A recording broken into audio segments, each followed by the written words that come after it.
Il y a des épreuves qui ne se racontent pas, des moments où sa vie bascule, où son monde s'arrête, où son cœur vit dans sa gorge. Elle respire, mais elle n'est plus vraiment là. Quand l'orage passe, même un peu, les gens lui disent « c'est fini, allez, tourne la page, reviens comme avant ». Mais ce qu'ils ne comprennent pas, c'est qu'elle ne pourra plus jamais redevenir celle d'avant.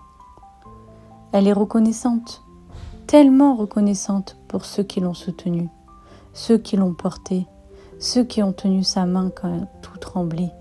Ça, elle ne l'oubliera jamais. Mais elle n'arrive plus à parler de cette épreuve. Pas parce qu'elle a oublié, pas parce qu'elle veut éviter, c'est juste que ça vit encore en elle.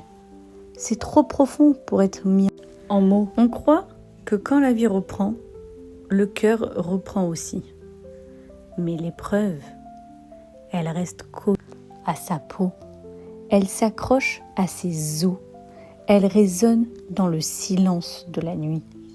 Elle sourit, elle vit, elle remercie Hachem. Mais elle n'est plus la même. Elle ne pourra plus jamais l'être. Ce n'est pas de la tristesse, c'est une renaissance. Alors oui, ça crée de la distance avec certaines personnes, certaines conversations, certains liens d'avant, parce qu'elle a touché une profondeur que seuls ceux qui ont traversé le feu peuvent comprendre. Les chercheurs confirment qu'après une grande épreuve, on ne redevient jamais la même personne. Le cerveau change, le système nerveux change, les priorités changent.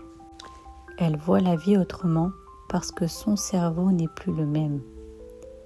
Si elle n'arrive pas à en parler, c'est parce que c'est encore vivant en elle.